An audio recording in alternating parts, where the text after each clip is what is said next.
Panorama group, जो सोचता है वो करता है। आपके अपने सपनों का आशियाना। नमस्कार, मेरा नाम ज्ञानेश्वर है और आपने देखना शुरू किया है लाइव सिटीज। मेरे साथ रोज की तरह दिल्ली से जुड़ रहे हैं देश के जाने माने सीनियर जर्नलिस्ट अजीत द्विवेदी जी। अजीत जी, बात तो बिहार के चुनाव की ही करेंगे। देखिए, जिस नीतीश कुमार के बारे में यह कहा जाता था कि वह बीमार हैं, वह बाहर नहीं निकल सकते हैं, बहुत चुनावी सभाओं को नहीं संबोधित कर सकते हैं, आज दीपावली के अगले दिन वह निकल पड़े और चुनावी सभाओं को संबोधित करें। लेकिन गलतियां हो रही हैं और उन गलतियों का वीडियो हम लाइव सिटीज पर अपने दर्शकों को लगातार दिखा रहे हैं। कहीं वह नाम बोलने में गड़बड़ी कर रहे हैं, कहीं वह माला पहनाने में गड़बड़ी कर रहे हैं, कहीं वह पार्टी का नाम ही भूल जा रहे हैं। तो यह नीतीश कुमार की गड़बड़ी है। वे वीडियो लाइव सिटीज पर हैं, लेकिन हम लोगों को चर्चा इस बात पर करनी है कि चुनाव का मतलब होता है कि सामने से कोई हो, तब तो चुनाव, नहीं तो बिना चुनाव के ही सरकार बन जाए। और बिहार की स्थिति क्या दिख रही है? अपने यहां देशज एक शब्द है। जब कोई बच्चा गुम हो जाता है, बच्चा भूल जाता है, मेला में खो जाता है, तो भूलना भी कहते हैं, मिसिंग रिपोर्ट भी दर्ज कराते हैं, लेकिन गांव देहात में कहते हैं भुतला गया। तो बिहार के चुनावी परिदृश्य में दिख तो ऐसा ही रहा है कि महागठबंधन भुतला गया। कहां भुतला गया है पता ही नहीं चल पा रहा है। देखिए, जिस नीतीश कुमार को आप चुनौती दे रहे थे वह नीतीश कुमार निकल पड़े, जिस अवस्था में निकले। अब उस पर जितने वीडियो बन जाए वह अलग बात है। नीतीश कुमार के प्रति लोगों की श्रद्धा भी है और एनडीए ने शुरुआती बढ़त बना ली है, यह भी सच है। लेकिन आप तो घर से निकल ही नहीं रहे हैं। टिकटों का बंटवारा भी हो गया, महाभारत चल ही रहा है। दीपावली के अगले दिन भी, मतलब आज 21 अक्टूबर को भी तेजस्वी यादव नहीं निकले। और ऐसे में चुनाव कैसे होगा? मुकेश सहनी अलग मुंह फुलाए बैठे हैं, कांग्रेस अलग नाराज है। जैसे जैसे लिस्ट को डिकोड किया जा रहा है, माइक्रो एनालिसिस हो रहे हैं, वैसे वैसे संख्या बढ़ती ही जा रही है कि कहां कहां आपस में लड़ाई है। नरकटियागंज निकल आया, सुगौली में आरजेडी के एमएलए जिन्हें वीआईपी का उम्मीदवार बनाया गया, उनका नामांकन का पर्चा ही रद्द हो गया। और अब प्रशांत किशोर भी निकल पड़े हैं और प्रशांत किशोर निकले हैं और अपने पुराने मुद्दे पर लौट आए हैं कि देखो यही वक्त है। यदि इस वक्त पर बिहार की जनता ने फैसला नहीं किया तो उनके बच्चों को सूरत और जामनगर जाकर फिर से फैक्ट्री में बैलों की तरह, मजदूर की तरह काम करना होगा। तो तेजस्वी यादव, और देखिए, नामांकन की प्रक्रिया खत्म हो चुकी है पहले और दूसरे चरण की। यह बात नोटिस करने की है अजीत जी। महागठबंधन के उम्मीदवारों ने जहां भी नामांकन किया है, कहीं भी महागठबंधन नहीं दिखा है, पार्टी दिखी है। राजद के उम्मीदवार यदि नामांकन कर रहे थे तो वहां कांग्रेस का झंडा नहीं था। कांग्रेस के उम्मीदवार नामांकन कर रहे थे तो वहां राजद का झंडा नहीं था। मतलब जो नेतृत्व है, प्रदेश नेतृत्व की बात कर ले, केंद्रीय नेतृत्व की बात कर ले, अब तक इस बात का निर्देश नहीं जारी हुआ है कि हमें एक दूसरे के साथ चलना है। तो यह गंभीर चुनौती है। हम फिर से कह रहे हैं, सिर्फ और सिर्फ ईमानदार कोशिश भाकपा माले सीपीआई माले ने की है। तो ऐसे में महागठबंधन बिहार के चुनाव में भुतलाया हुआ दिखाई पड़ रहा है। तेजस्वी यादव किस बात का इंतजार कर रहे हैं? एक खबर कल आई थी जिसे हमने ही सबसे पहले ब्रेक किया था कि 23 अक्टूबर को प्रेस कॉन्फ्रेंस होगी और साझा प्रेस कॉन्फ्रेंस होगी, लेकिन उसके लिए भी मुकेश सहनी और कांग्रेस ने शर्त रखती है कि पहले सारे विवाद निपटा लीजिए, इसके बाद ही कांग्रेस किसी बात का ऐलान करेगी। मुकेश सहनी भी तभी उस प्रेस कॉन्फ्रेंस में जाएंगे। मुकेश सहनी ने तो यहां तक कह दिया है कि हम प्रेस कॉन्फ्रेंस में जाएंगे नहीं, अलग से प्रेस कॉन्फ्रेंस कर देंगे। मेरे लिए अब बचा क्या है? जिन 15 सीटों की बात की गई उसमें भी छल कर दिया गया। गौराबुराम में अब तक राजद का उम्मीदवार बना हुआ है, बाबू बरही में राजद का उम्मीदवार दे दिया गया है, चैनपुर में राजद का उम्मीदवार दे दिया गया है। तो यह भुतलाया हुआ महागठबंधन बिहार चुनाव में क्या कर पाएगा, क्योंकि आज कल परसों मंगल बुध बृहस्पति शुक्रवार शनिवार से छठ, नहाय खाए, खरना, पहला अर्घ और दूसरा अर्घ, यह तो भुतलाया हुआ ही है ना। और प्रशांत किशोर की उम्मीदें जग उठी हैं, क्योंकि जो प्रवासी बिहारी हैं वह भेड़ बकरी की तरह ट्रेनों से आ रहे हैं और वह सुन रहे हैं, समझ रहे हैं बिहार की स्थिति को। यह बात समझने की है। तो अजीत जी, आगे आपकी टिप्पणी। देखिए ज्ञानेश्वर जी, अभी जहां आपने कहा ना भुतला जाने का है, भुतला जाने की जो बात कही, वहीं से बात शुरू करते हैं कि हाँ, विधानसभा चुनावों में, विधानसभा चुनाव जो है उसमें महागठबंधन एग्जिस्ट करता है या नहीं करता है। जी, आपको याद होगा जब लोकसभा चुनाव के बाद थोड़े दिन के बाद जब ये विवाद शुरू हुआ और कई पार्टियों के, रीजनल पार्टियों के नेताओं ने कहा कि जो इंडिया ब्लॉक बना था वो लोकसभा के लिए बना था, तो उसके बाद उसका अस्तित्व है कि नहीं। तो तेजस्वी यादव भी ये कहने वाले लोगों में थे कि इंडिया ब्लॉक जो बना था वो लोकसभा के लिए बना था, बिल्कुल। विधानसभा के लिए नहीं बना था। तो ऐसा लग रहा है कि वो किसी मजबूरी में उस इंडिया ब्लॉक के साथ, जिसका नाम बिहार में महागठबंधन है, उसके साथ जुड़े हुए थे और मजबूरी में उनके कार्यक्रम हो रहे थे। और जब मौका आया चुनाव का, जो असली मौका आया, उस मौके पर सबकी हकीकत सामने आ गई, सब इधर उधर हो गए, सब बिखर गए। कोई महागठबंधन, एक तरह से महागठबंधन चुनाव लड़ता हुआ नहीं दिख रहा है। सभी पार्टियां अपना अपना चुनाव लड़ रही हैं, सबने अपने अपने हिसाब से, जिसकी जितनी हैसियत है उस हिसाब से उसने कैंडिडेट तय किए। एक बात तो ये जो महागठबंधन खोया हुआ है पूरे देश में, आप लोकसभा चुनाव के बाद के जितने असेंबली इलेक्शंस देखेंगे तो उसमें यही स्थिति रही कि भाई लोकसभा में आम आदमी पार्टी साथ थी, लेकिन विधानसभा में तो नहीं साथ रही। ना दिल्ली में, न ये लोग दिल्ली में साथ रहे, न दिल्ली में साथ रहे, न हरियाणा में साथ रहे, कहीं साथ नहीं रहे। वो इंडिया ब्लॉक तो खो गया, भुतला गया, वो तो लोकसभा चुनाव के बाद ही लगने लगा। बिहार में ऐसा लग रहा था कि जो झारखंड का एक्सपीरियंस है उससे सबक लेकर के बिहार में सब लोग साथ लड़ेंगे तो चुनाव शायद जीत जाए झारखंड की तरह। लेकिन अब वो उसकी संभावना भी पूरी तरह से समाप्त हो गई, लगभग पूरी तरह से नहीं, पूरी तरह से। हमको लग रहा है कि महागठबंधन नहीं लड़ रहा है। अब सब पार्टियों ने अपनी अपनी तैयारी की है, एक बात तो ये है। दूसरी बात जो आपने मुकेश सहनी वाली बात कही, हम बाकी और सीटों पर जो और पहलुओं पर आएंगे। कांग्रेस ने ही तो सिर्फ सीट छोड़ी, बिल्कुल। तो फिर वो तेजस्वी यादव के कहने से तेजस्वी यादव के साथ या उनकी आरजेडी के साथ क्यों सद्भाव दिखाए? आरजेडी ने तो कोई सीट छोड़ी नहीं। पिछली बार आरजेडी 144 सीट लड़ी थी और अभी उसने 143 सीटों की सूची जारी कर दी कि हम 143 सीट लड़ रहे हैं। तो आपने तो कुछ भी कंसीड नहीं किया ना, कोई अपनी जमीन कंसीड नहीं किया आपने, कहीं कोई जमीन नहीं छोड़ी अपनी। आप 144 लड़े थे, अभी 143 लड़ रहे हैं। जो 9 सीटें छोड़ी हैं वो कांग्रेस ने छोड़ी हैं। कांग्रेस पार्टी 70 लड़ी थी, अभी इस बार 61 लड़ रही है, तो उसने 9 सीटें छोड़ी हैं जी।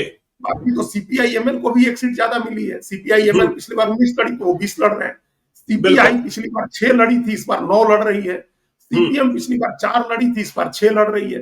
तो सीपीएम की 2 सीटें बढ़ गई, सीपीआई एमएल की 1 सीट बढ़ गई, सीपीआई की 3 सीटें बढ़ गई। मतलब अलायंस तो नहीं रहा, अलायंस रहता तो ऐसा तो नहीं होता। सिर्फ एक 9 सीटें कांग्रेस ने छोड़ी और 15 सीट आपने दे दी मुकेश सहनी को, और उनकी सीटों पर आरजेडी ने कैंडिडेट दे दिए। क्योंकि आरजेडी को कोई जमीन नहीं छोड़नी है। तो ये तो जिम्मा जो सबसे बड़ी पार्टी है ज्ञानेश्वर, ये तो उसकी जिम्मेदारी थी ना कि आप सबको साथ लेकर के चले और अपना कुछ हित त्यागे। तो अपना तो कोई हित तेजस्वी यादव ने छोड़ा ही नहीं। आपने मतलब जो उधर उस खेमे में 15 ग्राम मांग रहे थे, आपने सुई की नोक बराबर जमीन नहीं छोड़ी तेजस्वी यादव ने। आप 144 से, हर आदमी ये कह रहा था कि अगर आप 10 सीट भी छोड़ देते हैं, जिसकी बात हुई थी, हम लोग चर्चा कर चुके हैं, जो मुकेश सहनी के लोगों ने भी कहा कि भाई ये समझौता था, ये बात थी कि कांग्रेस 8 सीट छोड़ेगी और आरजेडी 10 सीट छोड़ेगी और उनकी 18 सीटें होंगी और 3-4 सीटें और दी जाएंगी जिन पर कैंडिडेट बेशक आरजेडी का होगा, सिंपल मुकेश सहनी का होगा। तो 20-22 की बात चल रही थी, 18 की बात चल रही थी। आपने 15 दी, 3 सीटें आपने बताई थी जिन सीटों पर आरजेडी ने अपने कैंडिडेट दे दिए। तो आरजेडी ने तो एक सुई के बराबर, नोक के बराबर जमीन नहीं छोड़ी। तो गठबंधन को, महागठबंधन को लेकर के चलने की जिम्मेदारी छोटी पार्टियों की थोड़ी है। जो सबसे बड़ी पार्टी है उसकी जिम्मेदारी थी कि आरजेडी साथ लेकर के चले, आरजेडी पहल करे, आरजेडी सबको बिठाए अपनी। आप अगर एक उदाहरण बनाते तेजस्वी यादव की, हम 5 सीट छोड़ रहे हैं, 6 सीट 8 सीट छोड़ रहे हैं, तो आप कांग्रेस से भी सीटें छुड़वा सकते थे। आप लेफ्ट को भी तैयार कर सकते थे कि ठीक है आप ज्यादा सीटें मत लड़िए। जब आप ही मनमानी पर उतर गए कि हमको कोई अलायंस, गठबंधन धर्म का पालन नहीं करना है, तो फिर दूसरा क्यों करेगा? दूसरा नहीं करेगा। अब ये कहानी आरजेडी के लोग कर रहे हैं कि ऐसे सिर्फ संख्या की बात नहीं है, 144 की जगह 143 आप लड़ रहे हैं, मतलब सुई की नोक के बराबर एक सीट छोड़ी। आपने कांग्रेस की मजबूत सीटों पर भी उम्मीदवार उतार दिया। हाँ। लालगांव, हाँ, लालगंज, हाँ, माफ कीजिएगा, लालगंज छोड़ दीजिए, लालगंज पर तो समझौता हो गया, वैशाली, बारसलीगंज, हाँ। कांग्रेस की सीटें भी जहां मजबूती से कांग्रेस लड़ी थी, नहीं, वह सीटें भी आपने छीन ली। हाँ, वह उस सीटें भी पर भी आपने कैंडिडेट दे दिया भाई। पर वहां राजा पाकड़ की तो कांग्रेस की सिटिंग सीट है। बिल्कुल राजा पाकड़ से प्रतिमा दास कांग्रेस पार्टी की एमएलए है, वहां भी कैंडिडेट आ गया। तो सीपीआई का। कांग्रेस का सीपीआई का कैंडिडेट आ गया। तो ये तो जिम्मेदारी भाई, पिछली बार तो नहीं लड़ी थी सीपीआई, ये तो तेजस्वी यादव की बिल्कुल जिम्मेदारी बन रही थी ना कि आप कांग्रेस के इंटरेस्ट को प्रोटेक्ट करें, सीपीआई को तैयार करें कि आप 6 ही सीट लड़िए। पिछली बार 9 लड़े थे, आप 6 लड़िए, 6 ही लड़िए, पिछली बार 2 जीते थे आप। तो ये जिसको जो प्राइम मूवर होना चाहिए था, जिसको प्राइम मूवर बोलते हैं, तो प्राइम मूवर तो तेजस्वी यादव को होना चाहिए था, लेकिन वो तो आगे नहीं बढ़े। कोऑर्डिनेशन कमेटी के ये अब चेयरमैन थे, कहानी कही जा रही है कि कोऑर्डिनेशन तेजस्वी कमेटी के यादव की चेयरमैन थे, कोशिश ये है, तेजस्वी यादव की क्या कह रहे हैं, कोऑर्डिनेशन कमेटी के चेयरमैन भी तेजस्वी यादव थे। बनाए गए थे, बजाते उनको कोऑर्डिनेशन कमेटी का चेयरमैन बनाया गया था। और प्राइम मूवर तो थे ही, सबसे बड़ी पार्टी के नाते आप प्राइम मूवर थे। तो आपने गठबंधन धर्म नहीं निभाया, आप इंतजार करते रहे गठबंधन के बिखरने का, आप किसी दबाव में थे, या कोई ऑल्टरनेटिव रणनीति है आपके सामने, स्ट्रेटजी है जो हम बाकी कोई नहीं समझ पा रहे आपकी रणनीति। अब ये नहीं हो सकता है। ये अब उनके लोग ऐसा ऐसा एब्सर्ड आइडिया मार्केट में लेकर के आ रहे हैं कि देखिए अंदर खाने, और कुछ यूट्यूबर भी हैं, इन्फ्लुएंसर, जो उस इकोसिस्टम में काम करते हैं, उनका कहना है कि ये बड़ी साजिश है, अंदर से आरजेडी के लोग जेडीयू को जितवाएंगे, जेडीयू के लोग आरजेडी को जितवाएंगे, और चुनाव के बाद दोनों मिलकर सरकार बना लेंगे। तो उनको गठबंधन, ये मतलब ये हम कह रहे हैं कि एब्सर्ड बात है, एकदम एब्सर्ड बात है। तो ऐसी बातों से आप अपनी कमियों को ढकने की कोशिश कर रहे हैं। और अभी भी समय था, आपने अपनी कमियां अगर स्वीकार की होती तो चुनाव में आप आज जाकर के एक ताकत के साथ लड़ रहे हो। हम लोगों ने पिछले जिस दिन भी बात हुई थी, हम लोग दिवाली के पहले बात कर रहे थे, तो यही हमने ये बात कही थी ना कि वही वोटर अधिकार यात्रा से जो आपने पाया था, उसको आपने गठबंधन बनाने टिकट के बंटवारे में गंवा दिया उस बात। आपने वोटर अधिकार यात्रा में, हम लोग लगातार कहते रहे थे कि कुछ भी नहीं, एसआईआर कोई मुद्दा नहीं है, कोई वोट चोरी का मुद्दा नहीं है, एसआईआर कोई मुद्दा नहीं है। मुद्दा असली ये था, उनको लाभ, इस मुद्दे का कोई राजनीतिक लाभ नहीं था। उनको लाभ सिर्फ ये हुआ कि सभी पार्टियों के जो गठबंधन के सहयोगी हैं वो साथ आ गए, सारे गठबंधन के सहयोगी साथ आ गए, उनके वर्कर साथ आ गए, ग्राउंड लेवल पर लोग साथ आ गए, एक यूनिटी दिखने लगी। यही हासिल हुआ था ना काली, वोटर अधिकार यात्रा से बहुत कुछ हासिल नहीं हुआ था, ये हासिल हुआ था कि आप लोग साथ आ गए सब आदमी। और आपने जब चुनाव शुरू हुआ तो आपने उसको गंवा दिया। अब साथ आने के बदले आप लोग सब लोग बिखर गए। अब हर व्यक्ति, जब तेजस्वी यादव ही अपना नॉमिनेशन करने गए, और उनके साथ न कांग्रेस का नेता था, न लेफ्ट का नेता था, न वीआईपी थे, न वीआईपी के नेता थे। जब उन्हीं के नॉमिनेशन में कोई नहीं था, तो बाकी लोगों के किसके नॉमिनेशन में कौन जा रहा है भाई? जो है अपना नॉमिनेशन कर रहे हैं राजेश राम, अपना नॉमिनेशन कर रहे हैं शकील अहमद खान, बड़े नेता, मतलब गठबंधन के बड़े नेता। मुकेश सहनी अपने भाई का नॉमिनेशन करा रहे हैं तो मुकेश सहनी ही करा रहे हैं, आईपी गुप्ता अपना नॉमिनेशन कर रहे हैं तो आप नहीं कर रहे हैं। कोई जो बड़े नेताओं की बात कर रहे हैं, साधारण जो कैंडिडेट है, यहाँ देखिए दूसरी ओर की भारतीय जनता पार्टी, एक साधारण, मतलब कहीं से पार्टी का कार्यकर्ता एमएलए नॉमिनेशन कर रहा है, तो कोई मुख्यमंत्री, कोई उप मुख्यमंत्री, कोई केंद्रीय मंत्री उसको नॉमिनेशन करा रहा है, और गठबंधन के सारे नेता उसके साथ जा रहे हैं। तो ये किसकी गलती मानेंगे हम? ये जो आपने वोटर अधिकार यात्रा में, राहुल गांधी का एक एफर्ट था वोटर अधिकार यात्रा, उसके मुद्दे और उसकी कामयाबी अपनी जगह है, लेकिन उस मुद्दे का, उस यात्रा का जो हासिल था, वो तेजस्वी यादव ने बिहार में गंवा दिया। उस मुद्दे का यही हासिल था कि आपके एक व्यक्ति के कार्यक्रम में हर पार्टी का झंडा दिखे। और हम लोग, आप याद करिए ज्ञानेश्वर जी, हम लोग पटना में जिस दिन मार्च हुआ था, उस दिन हम भी पटना में ही थे, हम लोगों ने बात की थी। जो सबसे बड़ी बात हम लोगों ने यही मार की थी कि झंडा उठाने के लिए ये नहीं था कि आरजेडी वाला आरजेडी का ही झंडा उठाएगा। आरजेडी का आदमी अगर आरजेडी का झंडा नहीं मिला तो कांग्रेस का झंडा लेके चल रहा था। बिल्कुल, ये नहीं था कि किसी का झंडा कोई भी लेके चल रहा था। और हर पार्टी के झंडे का एक इंद्रधनुष बना हुआ था, 6 पार्टियों 5 पार्टियों के झंडे का इंद्रधनुष बना हुआ था। और कोई भी व्यक्ति, हम कह रहे हैं पूरे यात्रा में, ये कई लोग जो दिल्ली से गए, जगह जगह से गए, उन लोगों ने इस बात को मार्क किया कि कांग्रेस का पुराना वर्कर है, लेकिन आरजेडी का झंडा उसके हाथ में है, तो आरजेडी का झंडा लेके चल रहा है। आज क्या है कि आज किसी के हाथ में, हर आदमी के हाथ में अपना झंडा है, कोई दूसरे का झंडा उठाने को तैयार नहीं है। तो ऐसे कैसे चुनाव लड़िएगा भाई? आपके जो क्या गठबंधन का स्ट्रेंथ है? फिर तो कोई स्ट्रेंथ नहीं हुई गठबंधन की कोई ताकत नहीं है। जहां अब 10-12 सीटें हैं ऐसी जहां दोनों या तीनों पार्टियों के कैंडिडेट हैं, जहां नहीं भी हैं वहां भी आप मान के चलिए कि गठबंधन नहीं लड़ रहा है। बिल्कुल, 145 सीट पर आरजेडी अपनी लड़ाई खुद ही लड़ रही है। ऐसा नहीं है कि उसके लिए कांग्रेस पार्टी के लोग जाकर के झंडा उठा रहे हैं। और जहां कांग्रेस पार्टी वाले हैं, इसका कारण क्या है ज्ञानेश्वर जी? हम अपने जिले में 2-3 जगह बात किए जहां कांग्रेस के लोग लड़ रहे हैं या आरजेडी का लोग लड़ रहा है, उनका कहना है कि हर सीट पर कांग्रेस ने अपने कैंडिडेट का नॉमिनेशन मंगा लिया था, उनसे आवेदन मंगा लिया था। तो कांग्रेस ने आवेदन मंगा लिया सब सीट पर, तो कांग्रेस के लोग भी तैयारी कर रहे थे और तेजस्वी की टीम ने भी सर्वे करा लिया, तो मार्किंग कर दी कि भाई ये अच्छे कैंडिडेट हैं, ये ए कैंडिडेट, ये बी कैंडिडेट। तो अब उसकी भी उम्मीद बन गई थी कि हमको भी टिकट मिल सकती है, कांग्रेस वाले को भी उम्मीद बन गई थी कि हमको भी टिकट मिल सकती है। और इसका नतीजा ये हुआ कि जिसको टिकट मिली उसको छोड़कर दूसरा उसका विरोधी हो गया, जिसको नहीं मिली अब वो लग गया कि ये सीट इनको हरा देंगे तो अगली बार हमारी दावेदारी बनेगी इस सीट पर। तो ये तो सारा कोऑर्डिनेशन आपने ये 2 महीने 4 महीने पहले हो जाना चाहिए था। हम एक बार फिर दोहरा रहे हैं जो हम 4-5 दिन पहले कहे थे कि आपके पास क्या काम था। दूसरा एक बात कोई बताए, कोई नेता हमको बताए, मुकेश सहनी बताए, तेजस्वी यादव बताए, कोई बताए कि भाई आप लोगों के पास और कौन सा काम था जो आप लोग कर रहे थे। भाई कौन सा काम था आपके पास? यही काम था ना, एकमात्र काम था। कोई काम नहीं था। कोई काम नहीं। आप तो 2 महीने की बात कह रहे हैं।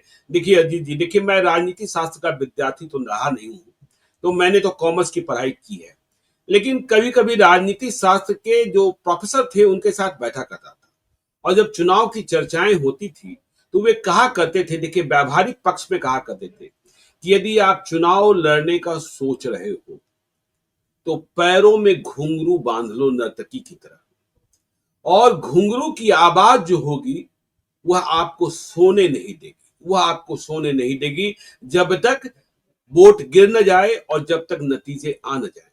तो देखिए तेजस्वी यादव ने टिकट बांटने का, लड़ाई झगड़े का काम भी छोटी दिवाली की रात को, मतलब कल सुबह, मतलब 4 बजे भोर में, छोटी दिवाली की रात 4 बजे भोर में कंप्लीट कर लिया। इसके बाद वह सोने चले गए। दिवाली भी उन्होंने मनाई, दीप जलाया, अच्छी बात है। लेकिन जो आपने कहा कि 2 महीने आपने क्या किया, आप क्या कर रहे थे, हमें इसका ही जवाब नहीं मिला कि आज आप क्या कर रहे थे, क्या कर रहे हैं, आज आप क्या कर रहे थे। और यदि आप इस बात का इंतजार कर रहे हैं कि चलो देखते हैं क्या होता, तो आज आपके पास वक्त था कि आप राघोपुर ही चले जाते, समय का इस्तेमाल कर लेते, अपने ही मतदाताओं से जो आपका निर्वाचन क्षेत्र है वहीं मिल लेते। लेकिन आप घर में रहेंगे और चुनाव होगा, नीतीश कुमार जिन्हें आप कह रहे थे अशक्त हैं, जो सब कुछ भूल चुके हैं, वह चुनाव मैदान में आ जा रहे हैं, चाहे अवस्था जो हो। फिर से हम राजनीति शास्त्र के प्रोफेसर की बात दोहरा रहे हैं कि जब चुनाव में आप सामने आ जाए, चुनाव लड़ने को चले, तो पैरों में घुंघरू बंधा होना चाहिए 24 घंटे जो आपको सोने न दे। तो क्या कर रहे हैं तेजस्वी यादव, घर में क्या कर रहे हैं, आखिर क्या है? ठीक सवाल है ज्ञानेश्वर जी। तो हम तो भाई ट्रेनिंग पॉलिटिकल साइंस के स्टूडेंट रहे हैं, भाई ट्रेनिंग हमने पॉलिटिकल साइंस में पढ़ी है और भाई ट्रेनिंग भी हम पॉलिटिक्स को समझने वाले हैं अपने अनुभव से।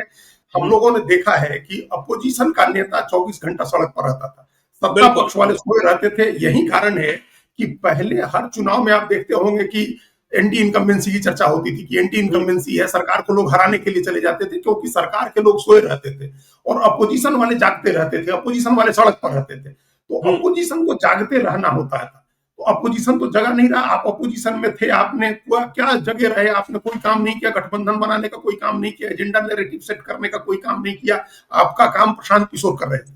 होशियार पॉलिटिशियन क्या होता है, जैसे कौवा जैसा होशियार जानवर में कोयल अपना अंडा डाल देती है उसके घोंसले में और उससे उसका बच्चा बड़ा कर देता है, उसका अंडा बच्चा निकाल करके।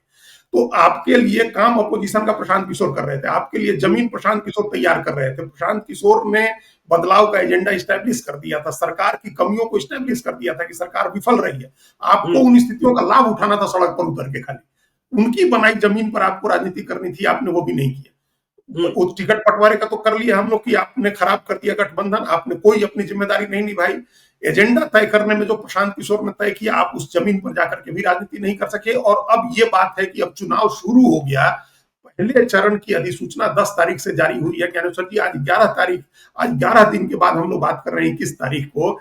इन 11 दिनों में क्या किया है? एक बार दिल्ली आए, अपनी कोर्ट की हाजिरी में आए, उस समय भी कोई पॉलिटिक्स नहीं किया आपने। उस समय मुकेश सहनी भी दिल्ली में थे,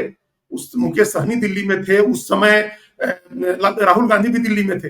12 तारीख की रात को राहुल गांधी नहीं मिले, 13 तारीख को आप कोर्ट में गए, उसके बाद आप नहीं मिले। यहाँ से आप एक जहाज में गए मुकेश सहनी को लेकर के, आपने कोई बात नहीं की, कोई राजनीति की बात आपने नहीं की टिकट बंटवारे की 12-13 को।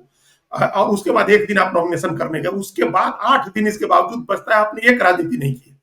आप कहेंगे कि पर्दे के पीछे रात में बंद कमरे में, भाई हर नेता बंद कमरे में करता है। नरेंद्र मोदी, नीतीश कुमार सरकार का काम करने के बाद अपना राजनीति का काम करते हैं, सरकार का समय सरकार के लिए काम करने के बाद। आपको तो सरकार का भी काम नहीं करना था, आप दिन में प्रचार करने जाते, हेलीकॉप्टर आप ही ने बताया ना कि हेलीकॉप्टर खड़ा रहा, कांग्रेस पार्टी का भी हेलीकॉप्टर खड़ा रहा, आरजेडी का हेलीकॉप्टर खड़ा रहा, हेलीकॉप्टर आपका खड़ा रहा पटना में, आप कैंपेन करने नहीं गए। तो ये जो 8 दिन है, मतलब 2 दिन दिल्ली का छोड़ दें, 1 दिन राघोपुर का नॉमिनेशन आपका छोड़ दें, तो बाकी 8 दिन आपने कोई काम नहीं किया, कोई राजनीति नहीं की, बैक चैनल की और न सामने किया। और आप एजेंडा की बात कर रहे हैं अजीत जी, देखिए मुझे पता है कि इस कार्यक्रम की रिकॉर्डिंग के बाद आप एक बड़ी बहस में शामिल होने जा रहे हैं। क्या एजेंडा सेट करेंगे? देखिए अब इनके पास सलाहकार, अब तो देखिए मनोज झा भी दिखाई नहीं पड़ते हैं, दूसरे बौद्धिक लोग भी दिखाई नहीं पड़ रहे हैं। इन्होंने क्या कहा, इन्होंने एक दिन प्रेस कॉन्फ्रेंस किया, मैं तेजस्वी, 14 नवंबर को सरकार, 20 दिनों में अधिनियम, और 20 महीने में प्रत्येक परिवार से एक व्यक्ति को सरकारी नौकरी। तब हम लोगों ने इस बात को डिकोड किया था कि यदि एक परिवार से एक व्यक्ति को नौकरी दी जाए और 10,000 रुपए की ही नौकरी दी जाए, तब 25,000 करोड़ रुपए हर महीने खर्च होंगे, 2.5 करोड़ नए लोगों को नौकरी देनी होगी, 3 लाख करोड़ रुपए साल के। कहां से आएंगे? देखिए वहां से भी नहीं इस बात समझ में आई। अभी राष्ट्रीय जनता दल के आधिकारिक पेज पर 3 दिनों पहले आरजेडी का आधिकारिक पोस्टर जारी हुआ, उसमें क्या बताया गया आप जानकर दंग रह जाएंगे। 10,000 रुपए की नौकरी नहीं, प्रत्येक परिवार के एक व्यक्ति को 40,000 रुपए महीने की सरकारी नौकरी दी जाएगी। 40,000 रुपए महीने की सरकारी नौकरी दी जाएगी, मतलब 12 लाख करोड़ रुपए। देखिए अब क्या हम कहें क्या नहीं कहें, मजाक बन गया। और क्या कहा गया, हर महीने, क्या सब कुछ दे ही दे रहे हैं, हर महीने एक सिलेंडर 500 रुपए का। इतना भी छोड़ दीजिए, कहा गया कि हर परिवार को पक्का मकान, और जिसे पक्का मकान नहीं दे पाएंगे, राष्ट्रीय जनता दल की ऑफिशियल पेज पर यह है, उसे हर महीने 3,500 रुपए किराए के दिए जाएंगे। सोचिए सोचिए कैसी कैसी टीम बैठ गई है और कैसे कैसे सपने दिखाए जा रहे हैं, इसे क्या कहेंगे? यह कौन सी बुद्धिमत्ता है? नहीं, ये बुद्धिमत्ता नहीं है, ये बुद्धि, ये एकदम, ये सारी जो है बुद्धि विरोधी बातें हैं। ये कोई बुद्धि विरोधी व्यक्ति ही इस तरह की बातें कर सकता है। कोई अगर सोच समझने वाला व्यक्ति हो तो वो इस तरह की बातें नहीं करेगा, कभी नहीं करेगा। और संभवतः इसीलिए मनोज झा कहीं दिखाई नहीं दे रहे हैं, क्योंकि भाई अल्टीमेटली वो तो एकेडमिक्सियन है ना, एकेडमिक्स है, वो उनका करियर एकेडमिक्स का है, प्रोफेसर है, तो वो उस नाते सवाल उठाएंगे। तो भाई दूर रखो ऐसे आदमी को जो सवाल उठाए, हमारी जो ऐसी बातें हैं उन बातों में कोई पंक्चर न करे, कोई अड़ंगा न लगाए, इसलिए शायद वो दिखाई नहीं दे रहे हैं। राजनीतिक गतिविधियों से भी अभी दूरी है, कुछ निजी कारण भी है, लेकिन कुछ राजनीतिक कारण भी है जिनकी वजह से वो दूर है। हम लोग जिस दिन इस बात को डिकोड कर रहे थे, उसके बाद से सारी बहस उस लाइन पर गई है। इस बात ने, इस एक घोषणा ने ज्ञानेश्वर जी इतना अगंभीर नेता बना दिया तेजस्वी यादव को, इतना अगंभीर बना दिया है कि जो लोग पहले बहुत गंभीरता से लेते थे, बहुत सीरियसली लेते थे, उन्होंने भी ध्यान देना बंद कर दिया है कि भाई अब ऐसी बातों पर क्या ध्यान दें और क्या बहस करें। आप कोई रैशनल बात किए रहते तो आपके इकोसिस्टम के लोग उसको एस्टैब्लिश करते। यूट्यूब और सोशल मीडिया जिसका सबसे बड़ी रीच है, जो आज के तारीख का सबसे बड़ा एजेंडा सेटर है, वहां से आपका एजेंडा सेट होता अगर आपकी बात लॉजिकल होती, आपकी बात रैशनल होती। अब इनके समर्थक ही ये बात कहने से कतरा रहे हैं। भाई आप तो नेता हैं, आपको किसी को जवाब नहीं देना है, आप तो हेलीकॉप्टर से उतरिएगा, सभा करके चले जाइएगा। लेकिन जो पत्रकार सड़क पर घूम रहे हैं उनको तो लोग पकड़ के पूछेंगे ना भाई, कहेंगे तो कि कैसे होगा, इसका हिसाब समझाइए, गणित समझाइए। बिहार तो सबसे ज्यादा भूमिहीनों का प्रदेश है। 3 डिसमिल जमीन देने की बात तो हम दशकों से सुन रहे हैं कि 3 डिसमिल जमीन दी जाएगी। जिनके पास जमीन नहीं है आप उनको 3,500 रुपए महीना देंगे। छोड़ दीजिए, जिसके पास जमीन ही नहीं है, भूमिहीन जितने लोग हैं, आप उनको 3,500 रुपए महीना दीजिएगा। किराया का देंगे, किराया का देंगे, पक्का मकान देंगे, किराया 3,500 रुपए किराया देंगे जब तक घर नहीं बना देते हैं। उनके लिए आप घर बनाएंगे और उससे पहले 3,500 रुपए किराए का देंगे। तो इतने भूमिहीन है बिहार में, तो सबसे ज्यादा भूमिहीन लोग हैं, सबसे कम मकान वाले लोग हैं, सबसे कम शहरीकरण वाला इलाका, 15-17% शहरीकरण का इलाका है। कहां से घर बनाएंगे, कहां से जमीन ले आएंगे, कहां से पैसे ले आएंगे? तो बातें इतनी इरेशनल हैं, इतनी इलॉजिकल हैं कि लोग गंभीरता से नहीं ले रहे हैं। और इनका इकोसिस्टम भी जो है वो जनता के बीच में इस बात को एस्टैब्लिश नहीं कर पा रहा है कि कहां से होगा, ये कैसे होगा। रैशनल बात होती, देखिए इन लोगों ने क्या समझ लिया कि आज मुफ्त की चीजों पर लोग वोट देते हैं। तो मुफ्त की ऐसी चीजों पर वोट नहीं देते हैं जो उनको समझ में आ जाए कि नहीं मिलने वाली है, ये हवा हवाई बातें।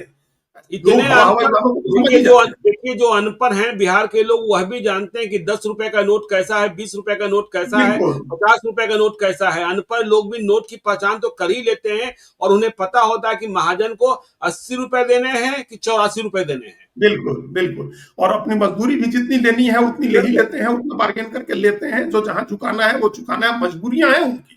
वो महाजन से सूद ले रहे हैं, सूद देना पड़ रहा है, उसके लिए हार्ड तोड़ मेहनत करिए, सारी समस्याएं अपनी जगह है। लेकिन ऐसा नहीं है कि वो मूर्ख है। अगर बिहार का आदमी भी मूर्ख होगा, गरीब है अलग चीज है, लेकिन मूर्ख है ये थोड़े, बेवकूफ है ऐसा थोड़े है। वो सारी बातों को समझ रहा है। वो ऐसा ही वादा करिए जिस पर आप उसको यकीन दिला सके हम कि इसको पूरा कर देंगे।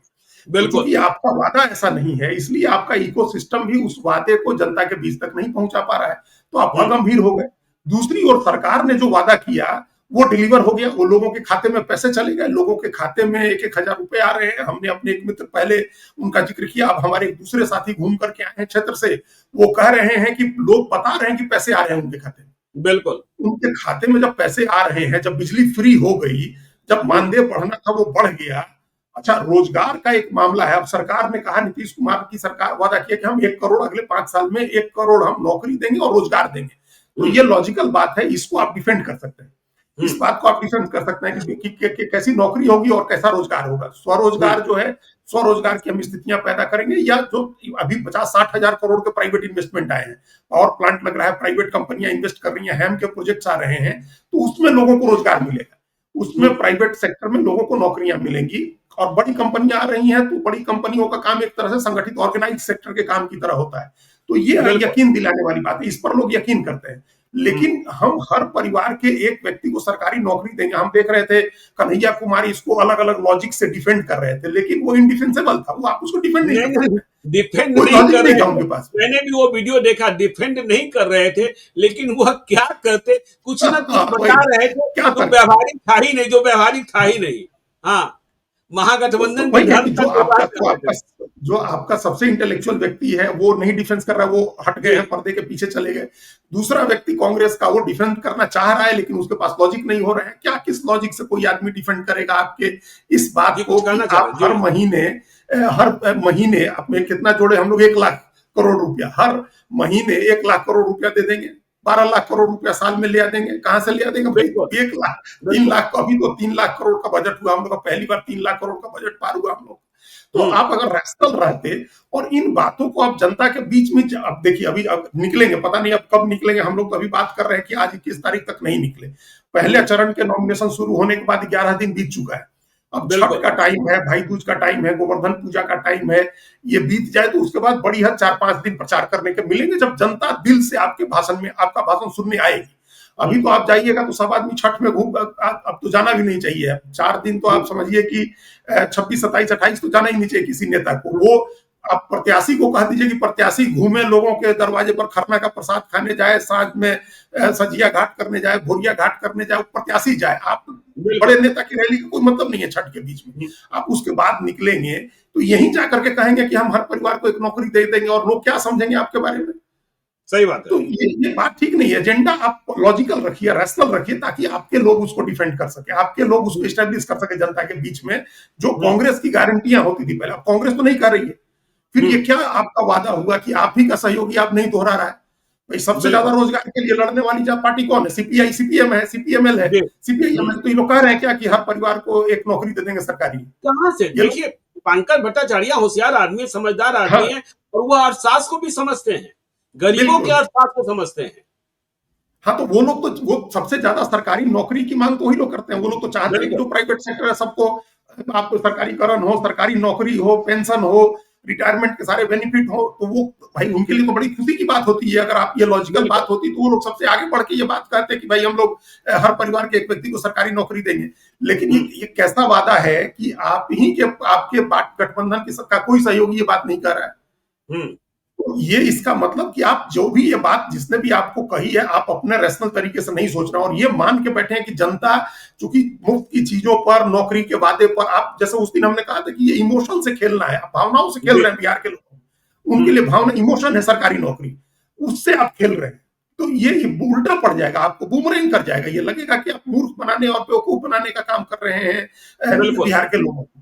तो ये बात उल्टा भी पड़ सकता है। तो यही वजह कि कांग्रेस और लेफ्ट के लोग इस बात को नहीं कर रहे हैं। लेकिन ये बात कहने के लिए भी तो तेजस्वी यादव को जाना चाहिए, क्षेत्र में जाकर के कहना चाहिए सही है, बात, बिल्कुल। के बीच जाइए, जनता के बीच जाइए, हाथ उठवाइए, लोगों से नारे लगवाइए, भाई माहौल तो बनाइए चुनाव का। चुनाव का भी माहौल ही नहीं बना। ग्राउंड लेवल पर इतना ठंडा ठंडा माहौल है, कहीं कोई आदमी ये नहीं दिख रहा है कि चुनाव हो रहा है। ऐसा लग रहा है कि अकेले चुनाव में दौड़ रही है, एनडीए के लोग दौड़ रहे हैं, एनडीए की पार्टियां दौड़ रही हैं, बाकी किसी का आता पता ही नहीं है। जन स्वराज के सामने जो संकट है वो हम लोग देख ही रहे हैं। प्रशांत किशोर अब निकले हैं, तो उसमें कैसे अपने कैंपेन को वो अपलिफ्ट कराते हैं। अभी तक उनका भी कैंपेन बैठा ही हुआ था पिछले 10-12 दिन से, क्योंकि वो भी कहीं नहीं घूम फिर रहे थे। और एक झटका ये हो गया कि उनके कैंडिडेट्स के नाम वापस होने लगे, उनके कैंडिडेट्स गायब होने लगे। तो खैर आज प्रेस कॉन्फ्रेंस की उन्होंने और निकले। अब नीतीश कुमार की बात हम लोग कर लें, समाप्त हो रहा है। नीतीश कुमार के साथ वो कुछ गलतियां हो रही हैं उनके साथ, लेकिन वो एक मैसेज बनवाने की कोशिश कर रहे हैं कि हम अशक्त नहीं है। ये जेडीयू का भी अपना एजेंडा है ज्ञानेश्वर जी की, क्योंकि जेडीयू को इस बात का मुकाबला करना है कि चुनाव के बाद कौन मुख्यमंत्री बनेगा। ये मैसेज बनवाना है कि नीतीश कुमार ही बनेंगे। नहीं तो पता नहीं बीजेपी वाले क्यों नहीं इस बात को समझ रहे हैं। अगर नीतीश कुमार का नाम जनता के बीच में नहीं गया तो एनडीए को तो इसके बावजूद नुकसान हो जाएगा कि आरजेडी लड़ाई में नहीं है। आरजेडी महागठबंधन कमजोर पिच पर है अभी, इसके बावजूद लड़ाई कठिन हो जाएगी अगर ये मैसेज हो गया कि नीतीश कुमार नहीं बनेंगे। तो जेडीयू की तरफ से ये मैसेज बनवाया जा रहा है। उसी क्रम में नीतीश कुमार घूम रहे हैं, गए, एक आध उनके भाषणों में गलतियां हुई, लेकिन हम लोगों ने देखा कैसे सराय रंजन में जिस दिन विजय चौधरी का नामांकन था उस दिन गए थे नीतीश कुमार वहां, उनके वहां नामांकन के बाद सभा भी की, सहरसा भी गए, एक सभा करके आए, फिर आज भी सभा के लिए निकले। वो निकल तो रहे हैं, पूछेगा कि 35 साल का आदमी नहीं निकल रहा, उसे दुगना से ज्यादा उम्र वाला आदमी निकल रहा है जिसको आप बीमार सख्त बना रहे थे। तो इस बहाने भी निकलिए। और तेजस्वी सिर्फ अकेले अब नहीं निकले, जो आप गड़बड़ियां बताई आपने कि तमाम सीटों पर कांग्रेस और लेफ्ट के कैंडिडेट लड़ रहे हैं, उसको दूर करने के लिए, उस कंफ्यूजन को दूर करने के लिए अपने साथ बाकी लोगों को लेकर के निकले, महागठबंधन का चेहरा दिखाए जाकर के पब्लिक के बीच में। तब तो लड़ाई हो बिहार के लोगों को। देश भर के पत्रकार बिहार पहुंचे हैं, तो क्या चुनाव देखेंगे उनको? अगर तेजस्वी यादव लड़ाई नहीं बनवाएंगे तो लोग क्या देखेगा? जाए महागठबंधन के लोगों को लेकर के क्षेत्र में। सही बात। तो देखिए बिहार के चुनावी मेला में जो आज का दृश्य है उसमें सिर्फ एनडीए दिखाई पड़ रहा है और महागठबंधन चुनावी मेले में कहीं भुलाया हुआ दिख रहा है। प्रशांत किशोर दिख पड़े हैं। अब प्रशांत किशोर अपने कैंपेन को कैसे आगे ले जाते हैं यह देखने की बात होगी। छठ का समय आ गया है, लोगों ने आना प्रारंभ कर दिया है। बिहार की धरती पर अपनी मिट्टी में आ रहे हैं लोग, अपने गांव आ रहे हैं लोग। तो बिहार का चुनाव कैसा यह लगातार आपको बताएंगे। आप देखते रहिए लाइव सीरीज को। यदि अब तक आपने हमारे यूट्यूब चैनल लाइव सीरीज को सब्सक्राइब नहीं किया है तो जरूर कर लीजिएगा, और यदि इस वीडियो को फेसबुक पेज के माध्यम से अगर पेज को लाइक कीजिएगा, हैंडल एक्स पर भी हमें फॉलो कीजिए। धन्यवाद।